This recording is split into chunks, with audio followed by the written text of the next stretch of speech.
ஜோதிட பொன்மொழிகள். ஜோதிடத்துல நிறைய பொன்மொழிகள், பழமொழிகள் சொல்லப்பட்டிருக்கு. அதுக்கு பின்னாடி இருக்கக்கூடிய தெரியாத அர்த்தத்தை தான் இன்னைக்கு நம்ம தெரிஞ்சுக்க போறோம்.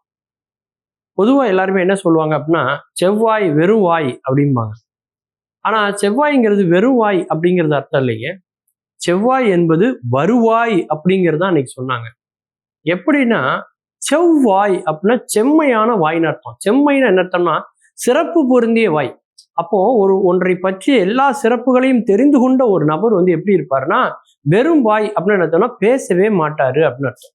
நிறை குடம் தழும்பாது அப்படின்னு சொல்லுவாங்க இல்லையா, அதைத்தான் நம்ம ஊர்ல மறைமுகமா செவ்வாய் வெறும் வாய் அப்படின்னாங்க.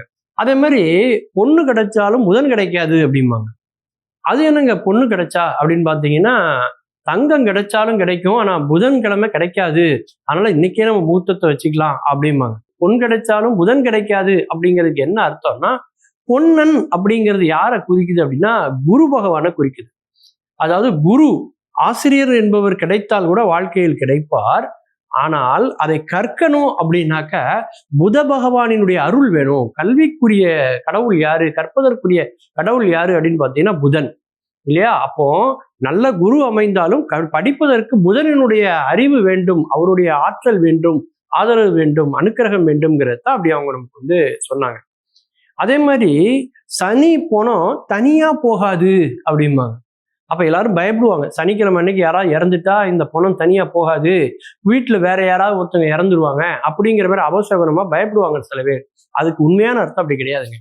சனி பிணம் அல்ல, அதற்கு பேரு சனி புனம். சனி புனம் தனியா போகாது அப்படின்னு தான் அதுக்கு அர்த்தம். திணை புனம் அப்படின்னு சொல்லுவாங்க. திணை புனம்னு என்ன அர்த்தம்னா வயல்ல பயிர்களை நடுவதற்கு பெயர். திணை என்று சொன்னால் வயல்வெளிகள்ல பயிர்களை நடக்கூடியது. அப்போ அது என்னைக்கு அந்த காலத்துல பழங்காலத்துல என்ன பண்ணுவாங்கன்னாக்கா சனிக்கிழமையை தான் தேர்வு செய்வாங்க. சனிக்கிழமையில ஒரு பயிரை நட்டாங்க அப்படின்னு சொன்னா அது அமோகமான விளைச்சல் வரும் அப்படிங்கிறது பழங்காலத்துல உள்ள ஒரு நம்பிக்கை. அதனால என்ன பண்ணுவாங்கன்னாக்கா அறுவடை முடிஞ்சிடுச்சு அப்படின்னா அந்த பயிரை அப்படியே தனியா விடாம ஊடு பயிர்னு சொல்லுவாங்க. ஒரு பயிரை நட்டா அது விளைச்சல் வந்ததுக்கு அப்புறம் மறுபடியும் அதே பயிரை நட முடியாது. ஏன்னா அந்த மண்ணுல அந்த அளவுக்கு தழை சத்து இருக்காது. அதனால ஊடு பயிரா வேற ஏதாவது ஒரு பயிரை நட்டு அது அறுவடை பண்ணி அது அந்த மண்ணிலேயே என்ன செய்வாங்கன்னா உரமாக்கிடுவாங்க. அதன் பிறகு மறுபடியும் பழைய பயிரை அதில் நடுவாங்க. இதுதான் அந்த காலத்துல உள்ள உழவு செய்யக்கூடிய முறை.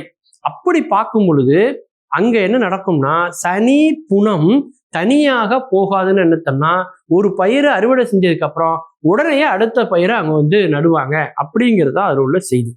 அதே மாதிரி ரொம்ப நாளா ஒரு பழமொழி எல்லாரும் சொல்லிட்டு இருக்காங்க. என்ன அப்படின்னாக்கா, ஆண் மூலம் அரசாலும் பெண் மூலம் நிர்மூலம் அப்படிம்பாங்க. ஆண் மூலம் அரசாலும் அப்படின்னா பெண் மூலம் நிர்மூலம்னா இது ஏதோ பழமொழி மாதிரி தெரியலையே, இது பழிமொழி மாதிரிலேயே நமக்கு தெரியுது. இதுக்கு பின்னாடி என்ன உண்மை இருக்குன்னு தேடி பார்த்தீங்கன்னா ஒரு அருமையான ஒரு விளக்கம் கிடைக்குதுங்க. அதாவது ஆண் மூலம் அரசாலும் என்பதல்ல அர்த்தம், ஆணி மூலம் அரசு ஆளும் அப்படிங்கிறது அர்த்தம். ஆணி மாதத்துல மூல நட்சத்திரத்துல பிறந்திருந்தா சந்திரன் மீது குருவினுடைய பார்வை பட்டாலோ அல்லது மற்ற எல்லா கிரக தசா புத்திகள் சிறப்பா இருந்துச்சு அப்படின்னா அவன் நிச்சயமாக அரசனை போல நாட்டை ஆளுவான் என்பது ஜோதிட விதி. பெண் மூலம் நிர்மூலம் அப்படிங்கிற அர்த்தம் இல்லைங்க, பின் மூலம் நிர்மூலம் அப்படிங்கிறது தான் அதனுடைய உண்மையான அர்த்தம். அதே மாதிரி இன்னொரு பழமொழியும் நம்ம ஊர்ல சொல்லுவாங்க. அதாவது ரோகிணிக்கு தாய்மாமன் ஆகாது அப்படிம்பாங்க. என்ன அர்த்தம்னு பார்த்தீங்கன்னா, ரோகிணி நட்சத்திரத்துல கிருஷ்ண பரமாத்மா பிறந்திருப்பாரு. அவரு தன்னுடைய தாய்மாமனாக இருக்கக்கூடிய கம்சனை வதம் செஞ்சிருப்பார். அதனால ரோகிணியில ஒரு குழந்தை பிறந்தாலே, ரோகிணி நட்சத்திரத்துல ஒரு குழந்தை பிறந்தாலே அது தாய்மாமனுக்கு ஆகாது அப்படிங்கிற மாதிரி எல்லாம் நினைக்காங்க. அப்படி கிடையாதுங்க. ஒரு தாய்மாமனுக்கு ஏதாவது பிரச்சனைன்னா அதை குறிக்கக்கூடிய கிரகம் எது அப்படின்னா புதன். புதன் தான் காரகத்துவம் யாருக்கு, தாய்மாமாக்கு. அப்போ புதன் கெட்டு போயிருந்தாதான் தாய்மாமனுக்கு பிரச்சனை வரும், அல்லது 5ஆம் இடத்தினுடைய அதிபதி பாதிக்கப்பட்டிருக்கணும், அப்படி இருந்தாதான் தாய்மாமனுக்கு பிரச்சனை வருமே தவிர அந்த ரோகிணி நட்சத்திரத்துக்கும் தாய்மாமனுக்கும் அவ்வளோ பெரிய பாதிப்பு அது என்றைக்குமே ஏற்படுத்தாதுங்கிறது தான் உண்மை இல்லையா. இப்படி பல பழமொழிகளுக்கு பின்னாடி பல அரிய தகவல்கள் உள்ள இருக்கு. மீண்டும் பல புதிய தகவல்களோடு அதில் அறியப்படாத பக்கங்களோடு உங்களை சந்திக்கிறேன். நன்றி, வணக்கம்.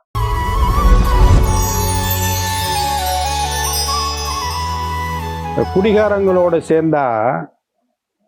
சேர்ந்து கூட இருக்கவங்களும் குடிகாரங்கள் அப்படின்னு மற்றவங்க ஒரு அபிப்பிராயப்பட்டுருவாங்க. ஏன்னா குடிக்கிறவன் என்ன பண்ணுவான்னா கூட இருக்கிறவனை எதை சொன்னாலும் சரின்னு சொல்லும்படியே அவனை ஆக்கிடுவான், மாற்றிடுவான். இவன் எதையாவது சொல்லுவான், அவன் மறுத்து பேச விட மாட்டான். இவன் சொல்கிறதெல்லாம் சரின்னு அவன் சொல்லிக்கிட்டே இருந்தால் தான் அவன் வச்சுருப்பான். அப்போ வெளியே இருந்து பார்க்குறவனுக்கு 2 குடிகாரங்க இப்படி பேசிக்கிட்டு இருக்காங்க பாருங்க அப்படின்னு மாறி போகும். குடியோட ராசி அது. ஒரு கிராமம், அந்த கிராமத்தில் ஊர் ஓரத்தில் ஒரு சுடுகாடு இருக்கு. சுடுகாட்டுக்கு பக்கத்தில் ஒரு ஆரஞ்சு பழத்தோட்டம். 2 சிறுவர்கள் அந்த ஆரஞ்சு பழத்தோட்டத்தை வழியாக அந்த பக்கம் போனால் ஆரஞ்சு பழங்களை பறித்து கூடைகளில் வச்சு லாரியில் ஏற்றி பக்கத்து ஊருக்கு கொண்டு போகிறதுக்கு எல்லாம் ஏற்றிட்டு ஒரு கூடை மிஞ்சி போச்சு. அந்த தோட்டத்து வாசல்லையே வச்சுட்டு போயிட்டாங்க போட்டிருக்கு. சிறுவர்கள் பார்த்தாங்க, இந்த ஆரஞ்சு கூடையை தூக்கிட்டு போய் யாரும் இல்லாத இடத்துல வச்சு நம்மளா சாப்பிட்றதா முடிவு பண்ணிட்டு கிளம்பிட்டாங்க. 2 பேரும் வேகமாக தூக்கிட்டு போனால் எங்கே வச்சு சாப்பிட்றது? ஊருக்குள்ளே கொண்டு போனால் பங்குக்கு ஆள் வந்துடும். எங்கடா எடுத்தீங்கன்னு கேட்பாங்க, சண்டையாயிரும். தனியாக யாரும் இல்லாத இடத்துக்கு போவோம்ட்டு அப்படி யோசிச்சோம். அப்படி வரும்போது அங்கே பக்கத்தில் சுடுகாடு இருக்குது, ஒரு பெரிய கேட்டு போட்டிருக்கு. அந்த கூடையை பிடிச்சி ஏறி குதிச்சான். ஒருத்தன் குதிச்சான், இன்னொருத்தன் பிடிச்சிக்கிட்டான். அப்படி குதிக்கும் போது 2 பழம் கீழே விழுந்துருச்சு கேட்டுக்கிட்டே. நமக்கு தான் கூடையில் இவ்வளவு பழம் இருக்குல்லப்பா, சாப்பிட்டு அப்புறம் வரும்போது பார்த்துக்கலாம் அப்படின்ட்டு அதை விட்டுவிட்டு 2 பேர் ஏறி குதிச்சு கூடையோடு உள்ளே போய் மறைவான இடத்துல சுடுகாட்டில் உட்காந்து உரிச்சு சாப்பிட ஆரம்பிச்சாங்க. அந்த நேரம் பார்த்து அந்த ஊர் குடிகார ஒருத்தன் ஃபுல் லோடில் வர்றான். வந்து அப்படியே வர்றான். கொஞ்சம் நேரம் படுத்தா பரவாயில்லைன்னு குடிகாரங்க என்ன பண்ணுவாங்கன்னா போய் கல்லறை மேலே ஏறி படுத்துக்குருவாங்க. சில நேரங்களில் போனால் அப்படியே போயிடலாம், இல்லைன்னா எந்திரிச்சு வரலாம்னு. வந்தான், அமைதியான இடம் எதுன்னு தேடி வந்தால் சுடுகாடு தான். அதுக்குள்ளே போய் படுத்துக்கலாம்னு கேட்டுக்கிட்ட வந்தான். அவனால் ஏற முடியலை. முயற்சி பண்ணிக்கிட்டு இருந்தால் உள்ள சத்தம் கேட்குது. எங்கே? சுடுகாட்டுக்குள்ளேருந்து சத்தம் கேட்குது. இந்தா எனக்கு ஒன்று, இந்தா உனக்கு ஒன்று, இந்தா எனக்கு ஒன்று, இந்தா உனக்கு ஒன்றுன்னு சத்தம் கேட்டோடனே ஃபுல் போதையில் இருக்கான். டப்புன்னு எல்லா போதையும் இறங்கிடுச்சு. சுடுகாட்டுக்குள்ளே என்னடா இது, உனக்கு ஒன்று எனக்கு ஒன்று, எனக்கு ஒன்று உனக்கு ஒன்றுன்னு பங்கு போடுறது. ஓ, பேயும் பிசாசும் சேர்ந்து அங்கே கிடக்கிற பிணங்களை எல்லாம் பங்கு போட்டு சாப்பிட ஆரம்பிச்சுக்கிட்டு இருக்கோ அப்படின்னு பார்த்தான்ல. ஆத்தாடி விட்டா நம்மளையும் சாப்பிட்றோன்னு ஓட ஆரம்பித்தான் ஊரை நோக்கி. எதிர்த்தாப்புல ஏன்டா இப்படி ஓடியாரான்னு ஒருத்தன் கேட்டுக்கிட்டு வந்தான். அங்கே சுடுகாட்டில் பேயும் பிசாசும் பணங்களை பங்கு போட்டு சாப்பிட்டுக்கிட்டு இருக்குப்பா அப்படின்னு சொன்னான். ஏடா இதெல்லாம் நடக்குமா என்ன அப்படின்னு 2 பேரும் அவன் கேட்டு 2 பேரும் வந்தாங்க. கேட்டுக்கிட்டு நின்றுக்கிட்டு இருக்காங்க. இப்போ பாரு, கூர்ந்து கேளு அப்படின்னா, எனக்கு ஒன்று உனக்கு ஒன்று, எனக்கு ஒன்று உனக்கு ஒன்றுன்னு சத்தம் கேட்டுக்கிட்டே இருக்கு. பார்த்தியா, பேயும் பிசாசும் பங்கு போடுதுன்னு. அப்போ திடீர்னு ஒரு குரல் கேட்டுச்சு. அப்போ அந்த கேட்டுக்கு பக்கத்தில் 2, அதை என்ன பண்ணுறது, 2 கிடக்குதே அப்படின்னால, நம்மளைத்தான் பேசுதுங்க அப்படின்னா.